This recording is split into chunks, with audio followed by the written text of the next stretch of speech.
Hello, my friends across the fruited and rooted plain. The turkey leftovers have been packed away, well, probably consumed by this time. The green bean casserole is gone. And like any good gardener, it's time to ho, ho, ho. It's the Gardening Simplified show. That rhymed, Stacy. I would expect nothing less from you, Rick.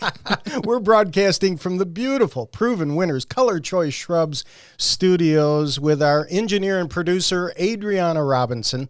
Thanks for tuning us in, whether it's radio, via podcast, or YouTube. And those, of course, who enjoy the show on YouTube get to see all the bonus stuff that comes along with it. Like, well, the things we bring along here in the studio and all the costume changes and all the fun that we have here in the studio. And Stacy, you brought something from the garden today that we just have to touch on that right I did. away. And, I just want to, so it's a sound effect, but this is a real thing. This is actually my favorite sound in the garden. And most people don't really think about sound when they're gardening.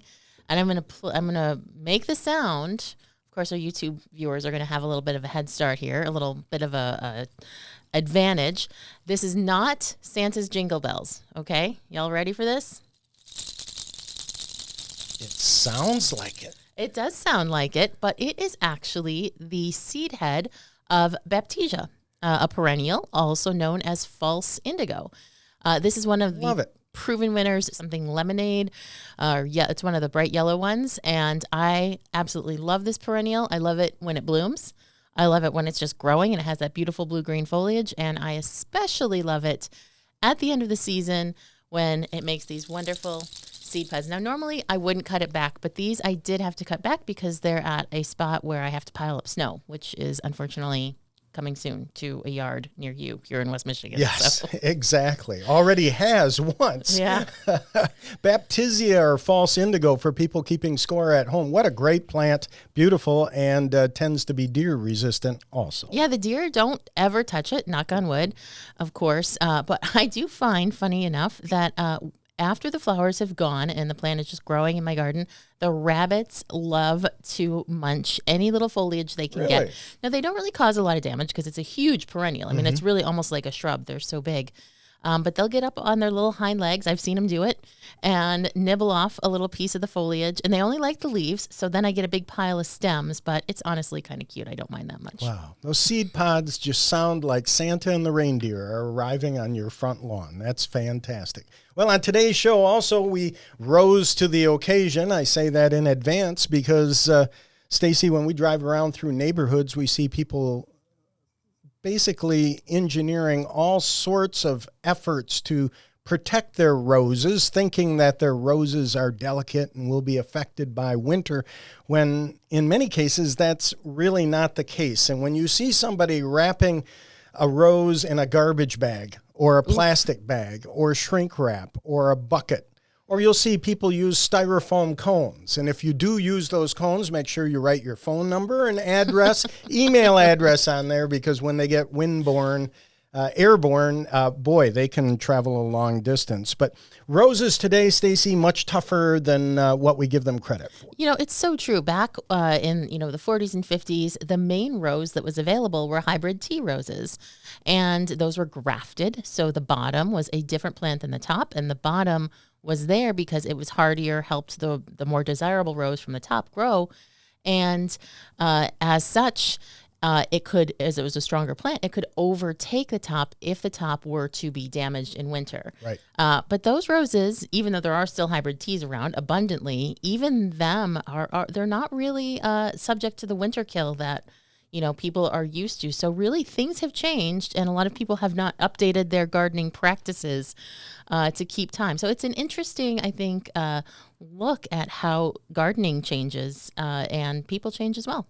Well, and obviously, if people use plastic or plastic bags, the plant is going to cook inside those bags. You're going to create some real problems. When you put covers on plants, if you don't create ventilation holes, that's going to create problems. Or voles can get underneath and do damage. Or if you were to use some other type of cover, weight of snow and ice can damage the plant. So in many cases, especially today, with our landscape roses, our beautiful landscape roses, and we're going to introduce one to you today in Plants on Trial.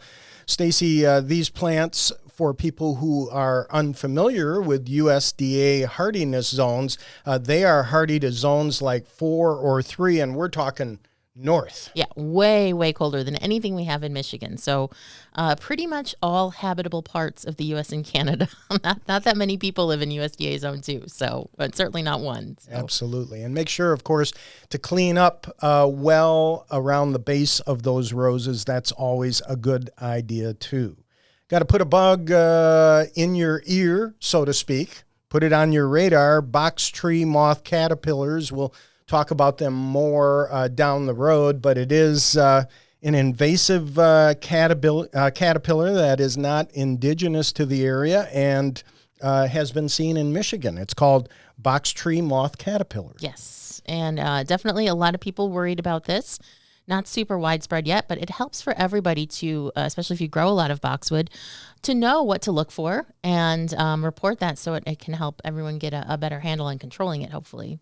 It'll do some real damage. The caterpillars are green and yellow with white, yellow, and black stripes and black spots, so quite colorful. And then the moth stage is a brown and white moth with a white comma on the wings. So it's a serious invasive pest in Europe right now. It continues to spread. It was found in Toronto, now found in Michigan. So it's something to put on your radar, folks. Box tree moth caterpillar. And probably the reason for doing that, Stacy, would be, as we talked about in previous weeks, a lot of people use boxwood in their landscape, and this pest can really, really take out some boxwood in short order. Yeah, so it's not, winter's a great time to Google what they look like or use a search engine of your choice, as you'd say, Rick, because I'm sure your description, as accurate as it may be, probably put a lot of different mental images in everybody's head about what the caterpillar actually looks like, some Alice in Wonderland level imagery, I think. Right. So take some time to look at that, and then you will be a more informed gardener come spring when it's actually time to scout for the adult moths and caterpillars. And for folks who have enjoyed the show on a weekly basis, you know, of course, Stacy is simply a master with words. She's my go-to person to pronounce, spell, etc., understand the meaning of words. And our word of the day today is lounge. Lounge? Lounge. Wait, what's that have to do with gardening? Now, all these years I've been packing up my deck and landscape for winter, putting stuff in the shed. And I always thought that I was packing away my chaise lounges. They're not lounges. I learned this past week they're longas, not lounges. Chaise longue. Yes, the French intended for long, this long bench. You know, you kind of think of Sigmund Freud and psychoanalysis, and they're laying on this long chair or whatever. And we kind of twisted it and made it a lounge because that's what you do on it. But the initial intent, as I understand it, was not lounge as in Lounge, but rather Longue. I did know that, but as I've said before, as a linguistics major in college, the important thing is you are understood. There is right and wrong, but language exists to be understood. So whether you say chaise longue or chaise lounge, I think we're all going to know what you're talking about. And if the other people around you don't give you a funny look, then you're doing just fine. All right. Well, I packed them away this week in the shed, and they are no longer chaise lounges to me. They are chaise longs. And so lounge is going to be our word of the day here today. How about some plants on trial? Looking forward to this. Like I said, we rose to the occasion today, and coming up next on Plants on Trial, Stacy's going to introduce us to a beautiful rose that you should have in your landscape. Looking forward to it. That's coming up next here on the Gardening Simplified Show. Greetings, gardeners, and welcome back to the Gardening Simplified Show. I'm Stacy Hervella. I am joined by Rick Weiss, and we are joined by two fabulous arrangements that Rick brought in for this week's set dressing. If you want to see them, we will have them in the show notes. We'll take a picture and include those in the show notes. But You can also see them on YouTube, but I want to mention they are pine, of course, so very seasonal for Christmas, the holidays, and red twig dogwood, which we've talked about on the show, another native plant, which is fabulous. But Rick has gone ahead and put a personal twist on both of these that I just love. So one of them has sassafras buds in it, which look just like Christmas ornaments, yellow Christmas ornaments on green stems. And the other one has dune grass flowers and driftwood, which goes along with your art prize project that you did, and is just so perfectly West Michigan. And, you know, I have to say, I do a lot of flower arranging myself. I never would have thought of including those in a holiday arrangement, and they look so good. And I think there's a great lesson here for people. If you want to make an arrangement for your house, use what you have. Think outside the box like Rick did. And I think they're really inspiring. So we'll make sure that we post some pictures. So what if you've got guests coming and you don't have any flowers, a quick look around the backyard could prove very inspiring. Yeah, we have a lot of sassafras around in Michigan, and it's easy to find. And yes, I love those little sassafras branches in there. So yes, thank you very much. Thank you very much for bringing them in. So let's move on to a plant on trial. And you know, when I pick this week's plant on trial, I always try to think about the other topics that we're discussing. And your inclusion of roses, I thought, was a great opportunity for us to discuss another rose. And so today's plant on trial, Oh So Easy Urban Legend Rose. That's a fantastic rose. And right off the bat, Stacy, I would ask you, many times when I look at a rose bush, I will look at the foliage to determine, you know, how tough is this plant? How hardy is this plant? And this rose, like the other Oh So Easy roses, really a good, hardy, glossy type foliage to it. Well, you're right to pick up on that because that dark, thick, leathery, glossy foliage typically is an indicator of a rose's resistance to diseases like powdery mildew and black spot. So very good observation there. But the reason we picked it is because, as we were saying, Oh So Easy Urban Legend is a very hardy landscape rose. You are not going to need to do anything special for it over winter. Certainly don't put plastic, styrofoam cones, all of that stuff. Even if you've got them sitting around in your garage, save them for something else. You will not need to use them for Oh So Easy Urban Legend in order for it to survive winter intact and beautifully. And more importantly, another aspect of landscape roses in winter, and Oh So Easy Urban Legend is a great example of this, you don't want to cover them up in winter because they have hips. Yes. And I don't mean the kind on your body. I mean the fruits. A lot of times, some people refer to the fruits of roses as rose hips. And many, many people have never even seen these before because they weren't that common. People were always deadheading their roses, you know, taking off the spent flowers so they wouldn't have a chance to develop. Or other roses didn't develop them. But very many landscape roses do develop these fruits. They're quite attractive. They can be kind of Very orangish. attractive. They can be bright red. And aside from that nice little bit of color in the winter, they are extremely beneficial to birds and wildlife. Birds love them. They're extremely high in vitamin C.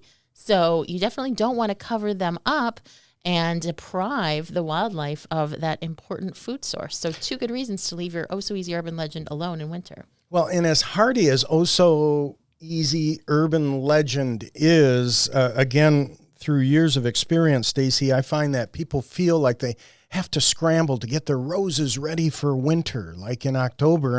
And with plants like this, they're still looking beautiful in November, sometimes even well into December. You know, that's another great point, and that is that a lot of the landscape roses, just through the nature of the genetics and everything that was used to develop them, set and open flower buds at a much lower temperature than more conventional roses are. So you can easily, we've had some very cold weather recently. So they probably has put a screeching halt to rose season. But it's very often that they will continue flowering, and having some flowers to see well into late fall and early winter. So give us a little information on how this plant came about. Folks, we're talking about Oh So Easy Urban Legend. And, usually there's a lot of research that goes into developing these plants, or in this case, I should probably say rose search. But there had to be an individual behind this who championed this. There's an individual, at least one, behind every single plant that we offer, and we love telling their story. And in this case, the individual behind Oh So Easy Urban Legend is Chris Warner. Now, Chris Warner is a rose breeder out of the United Kingdom. He lives in Shropshire, England, and he has a fairly surprisingly small nursery there. You would think, because he has developed hundreds, literally hundreds of roses that are available around the world. And in fact, 11 of the roses that Chris Warner has developed are actually in the Proven Winners Color Choice line. So he's an extremely prolific rose breeder. And one of the reasons, besides the fact that they are, of course, beautiful roses, that we get so many of his roses and introduce so many of his roses is because he really focuses his energies on disease resistance. You know, different rose breeders have different goals in the plants that they're developing. Some rose breeders will have edibility. Some rose breeders will have fragrance, petal count, color, all of these different things. Yeah. And what Chris Warner focuses on is disease resistance. And we like that in Proven Winners Color Choice Shrubs because it helps people rethink roses. You know, people think, oh, roses are so hard. I got to spray them. I've got to fuss over them and dust and all of these horrible things. And that's not true of landscape roses whatsoever. You pretty much don't have to do anything special.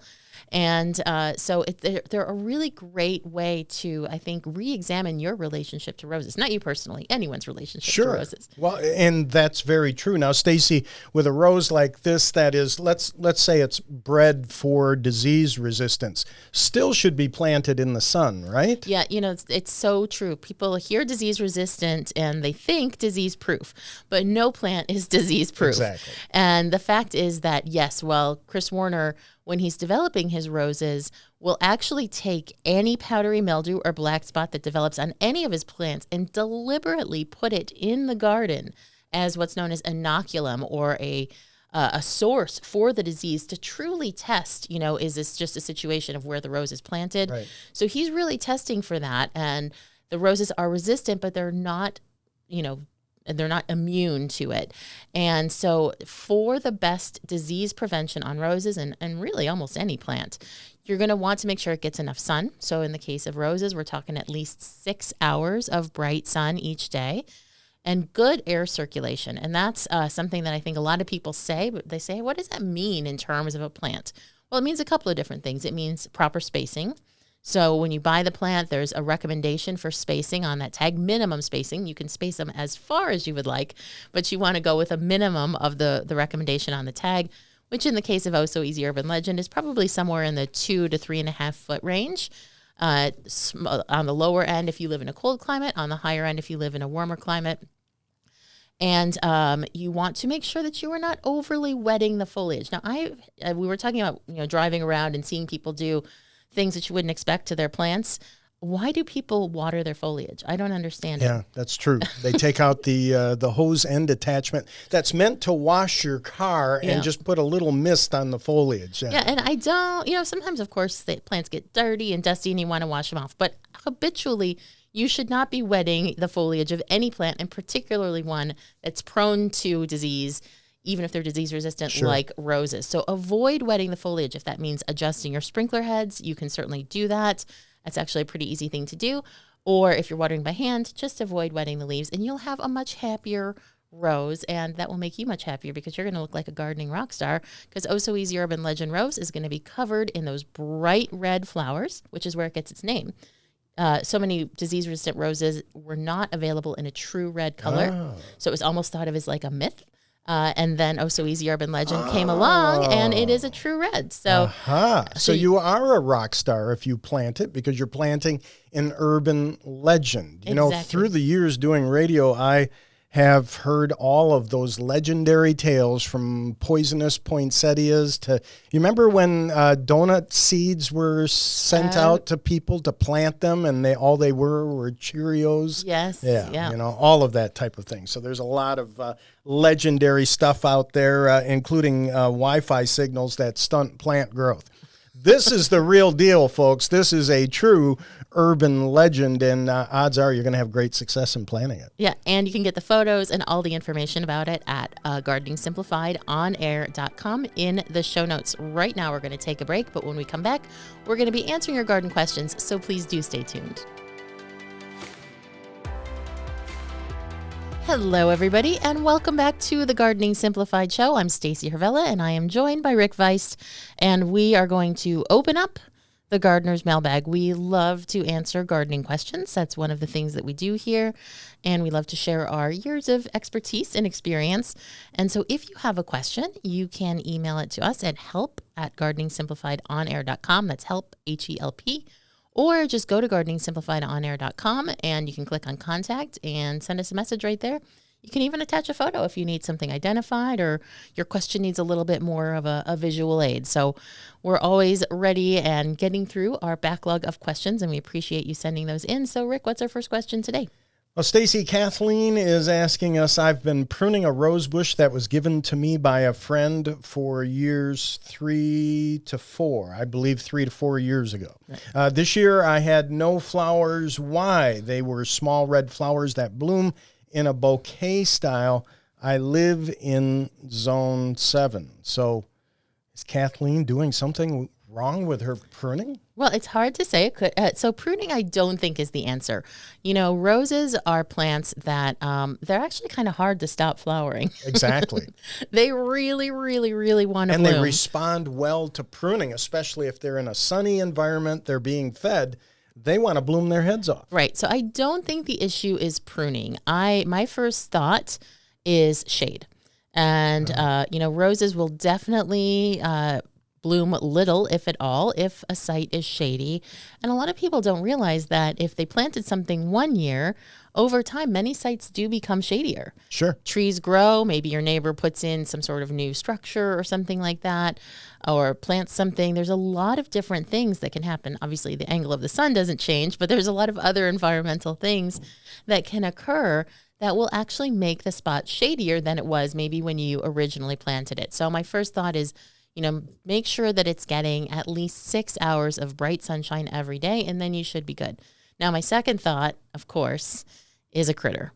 So I'm thinking, Really? Yeah, I'm thinking either deer and or rabbits, and that they are eating the flowers because, you know, deer, a lot of people are so surprised to find out that deer are so predacious of roses. They have the thorns. You think, who in the world would ever want to eat this thing? But deer love them. I mean, it's like a compulsion. Oh, yeah. And it is possible that they just ate the flower buds because that's, you know, if they can, they would rather not eat the thorns. If they can eat the nice tender flower buds, they would much prefer to do that. So it's totally possible that as they're browsing through your yard, if you have deer, that they say, oh, look, the rose set another cluster of buds. I'm going to munch that right off because yum. A buffet of fragrant salad. Yes, exactly. And if the rose is reachable by a rabbit, it's possible they would eat it. Now, I don't typically think they're a huge issue with, you know, I know rabbits can girdle roses in the winter by eating the bark at the base. Right. But those, I think, are to my mind the most likely culprits. What about you? Any thoughts? Well, this bud's for you. I'll tell you what. My thought would be I'd take a look at feeding, especially if the roses are near a lawn area and you're putting down a lot of nitrogen on the lawn to green the lawn, which we typically do. That could be an issue too, because Stacy, I have found through the years that if we provide good air circulation, good sunlight, roses are heavy feeders, but if they're getting a lot of nitrogen, you get a lot of growth in lieu of blooms. Right. That's a possibility too. So a lot of potential things to consider here. It's always hard to answer these questions when there's so many eventualities, but hopefully that gives you a good start, Kathleen, on diagnosing your rose problem. And if you're still having an issue, send us a picture next spring when it starts growing again, and we'll see if we can put our heads together with a little bit more information. Fantastic. Either way, you rose to the occasion by sending us a question. And like Stacy said, keep those questions coming. GardeningSimplifiedOnAir.com. Corey has a question for us. Stacy, I live in Michigan's Upper Peninsula, and in 2021, I tried some new Panicle hydrangeas. New bobos and firelights bloomed at least a week before my new quick fire and several weeks before my old limelights. Are the new varieties being bred to bloom early, or was it just first-year luck? This could be a game changer for us living up north where the season is shorter. Yeah, no kidding. I mean, they don't get going until June sometime, and then they get their first frost in what, August or what? I mean, I know I'm stretching. You may not be all that far off some seasons, though. So, Corey, this is really a great question, and I'm very, very glad that you asked it because, being in Michigan, I've seen on Mackinac Island limelight hydrangeas planted beautifully in gardens and in cool seasons, tight in bud still, even by the end of August. And you're thinking, other people are planting mums and my hydrangeas haven't even bloomed. And the reason for this is because panicle hydrangeas, like limelight and the ones that the ones that you listed, bloom based on accumulated heat.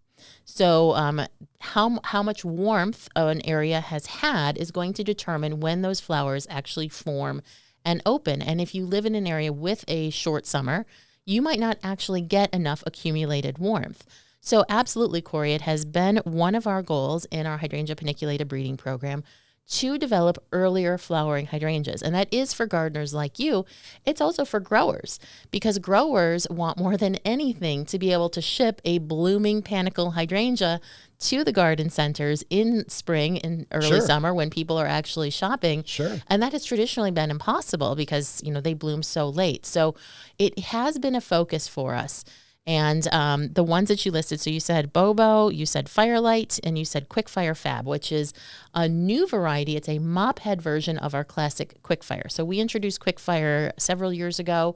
It's a lace cap, which has more open, lacy flowers. And Quickfire Fab is basically a mop head version of Quickfire. Okay. So the Quickfire series, so we have tiny Quickfire, we have little Quickfire, so you can imagine the difference between those.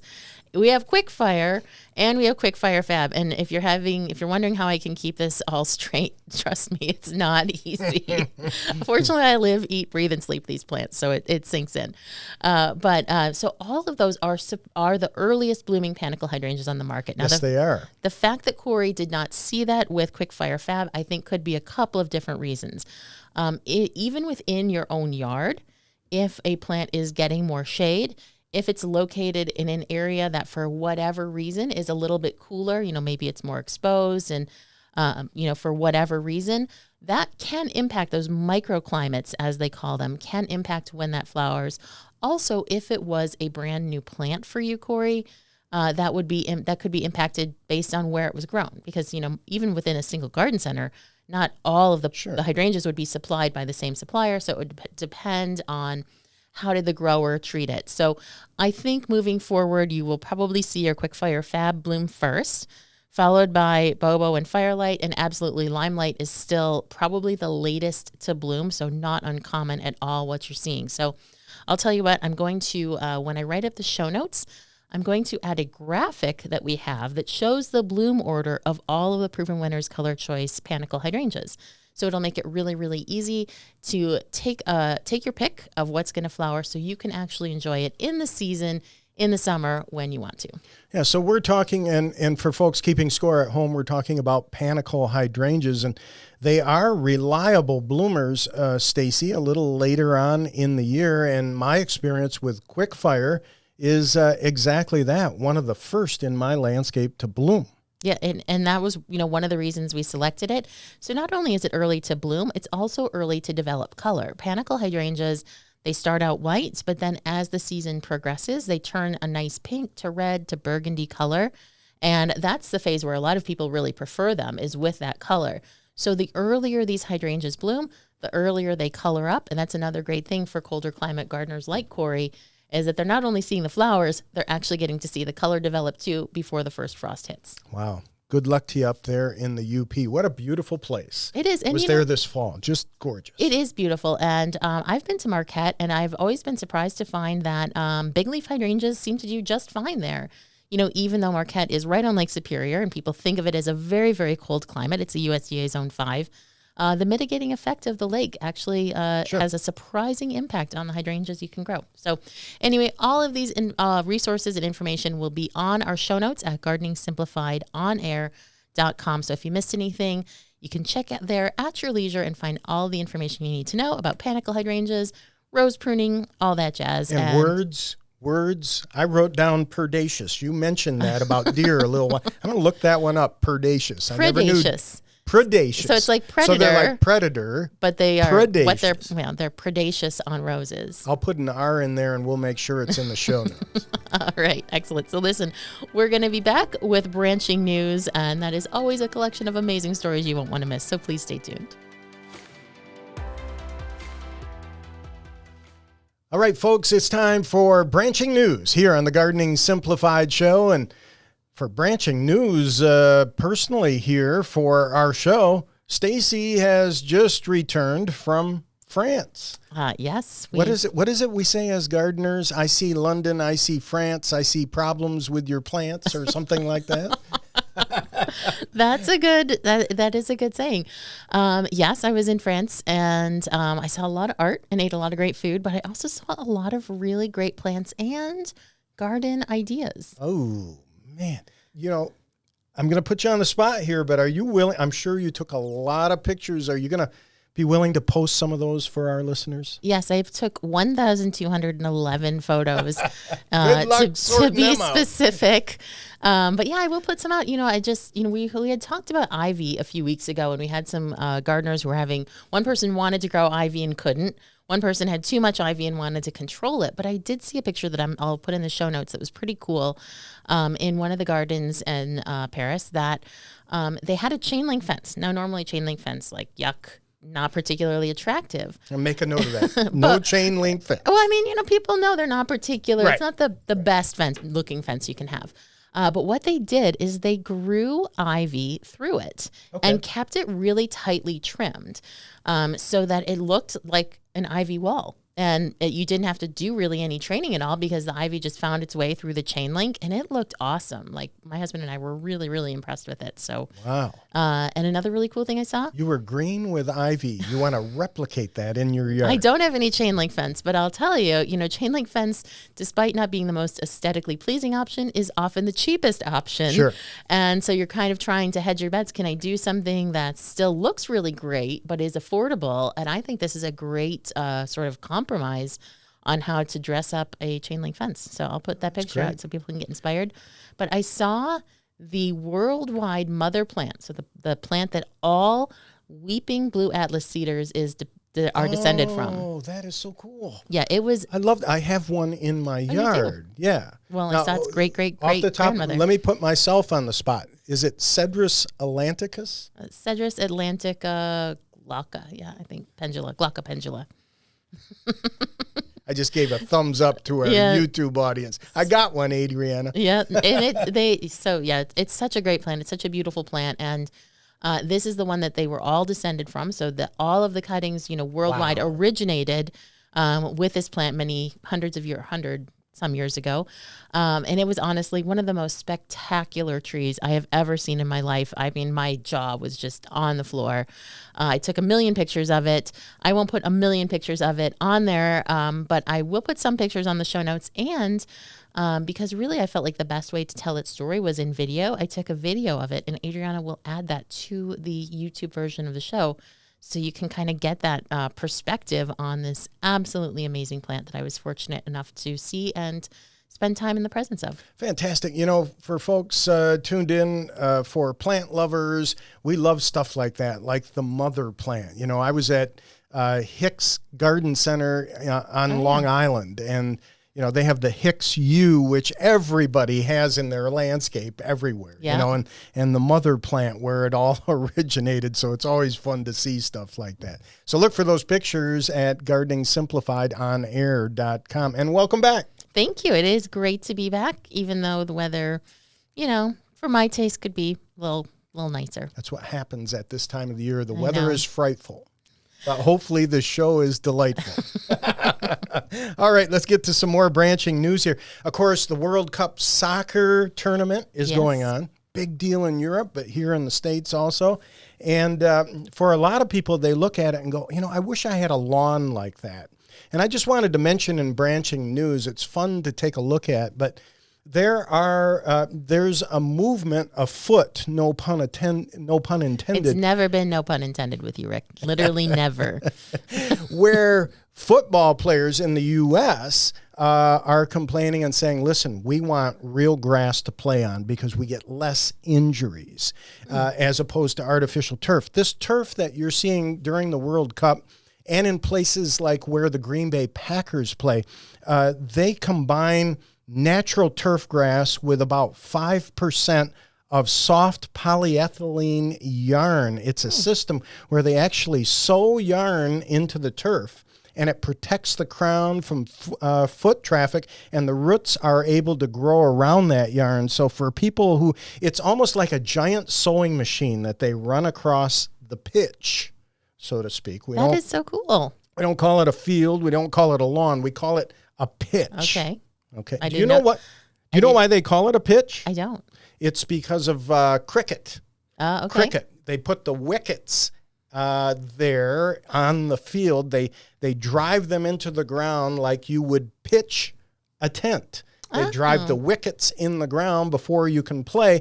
And so as in pitching a tent, the word stuck. So many people believe that the word originated due to cricket years ago. And now that nice grassy surface is a pitch. So any sports playing field is technically a pitch. A pitch. Even if it's not cricket. A pitch. Okay. All right. I did not know that. That is fascinating. As a sewer and a knitter, I love the idea of the turf yarn. So I'm definitely going to be looking that one up. Yeah, it's really amazing what they're doing with sports turf in this day and age. Let's talk squirrels for a moment. University of Michigan in the news because students there love to feed the squirrels.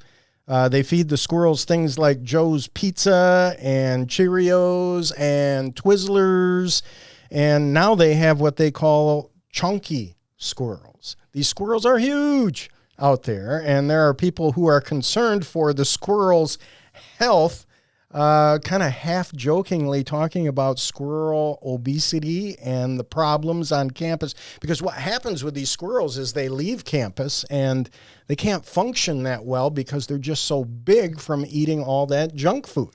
Now, I saw the pictures in this article, and I am a big fan of squirrels. I love squirrels. And I have to say, at this time of year, squirrels do get naturally fluffier. Like they literally make their bodies a little bit bigger to retain heat. Right. So, sometimes a squirrel might not actually have like a whole lot of extra fat. It's just fluffing up for the winter. But if their typical diet is acorns and walnuts and mulberry and hawthorn seeds, you start eating pizza and Twizzlers licorice, and you're going to have a little bit of a problem. So you can Google it on the Worldwide Nutwork, or easier, just go to gardeningsimplified.onair.com, and we're going to put the link right there for you. I once saw a squirrel eating an avocado. And thoroughly enjoying it, yes. So, hey, they're opportunists. Who can blame them? It's a rough life out there. That squirrel must be a nutritionist. Oh, wow. In a nutshell, that one landed flat. Okay, so anyhow, those squirrels... Rick, I can't help it. It was a corny joke.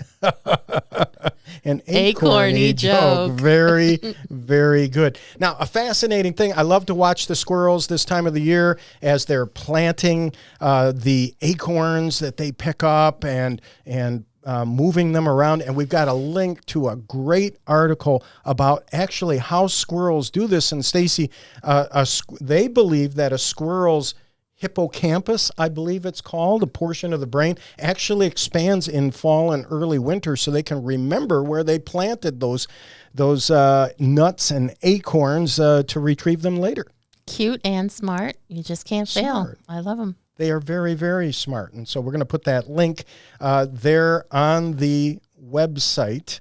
No criticizing me here for bad puns, but squirrels are fun, and it's true. They actually, what they try to do is they're trying to minimize the pilfer risk. Mm-hmm. So they utilize a method for storing away these acorns and nuts. So a lot of fun to take a look at, and again, we'll post that link for you. Go to Gardening Simplified onair.com. Look for that, show notes, all of the information from today's show. And Stacy, welcome back. It's great to have you back. Well, thanks. It's great to be back and to be doing the show with you. Thanks so much for tuning us in. Tell your friends and neighbors. Look for us on YouTube, wherever you get your favorite podcast, or on radio. We want to thank our engineer and producer here in the studios of Proven Winners Color Choice Shrubs, Adriana Robinson, and John Ilk back at the studios of Wood Radio. Have yourself a great week.